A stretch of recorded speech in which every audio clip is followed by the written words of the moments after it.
السلام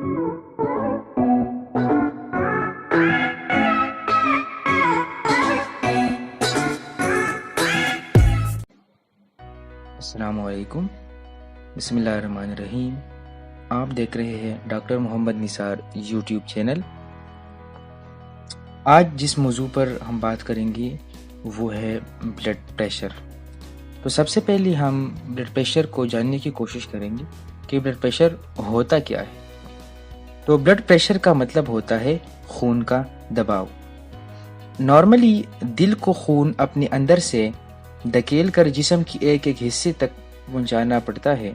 اس کے لیے دل ایک خاص طاقت سے کنٹریکٹ کرتا ہے اور خون کو جسم کی ایک بڑی نالی میں پھینکتا ہے، اور یہ نالی پھر مختلف چھوٹی چھوٹی نالیوں میں اس خون کو آگے پھیلاتے ہوئے جسم کی ایک ایک خلیے تک لے جاتے ہیں۔ اب جب تک دل ایک پریشر نہ قائم کرے اور پریشر دل کے نالیوں میں بڑی اور درمیانی درجے کی نالیوں میں آگے کی طرف قائم نہ رہے تو یہ خون جسم کی ایک ایک حصے اور آخری حد تک خلیوں تک نہیں پہنچ پائے گا۔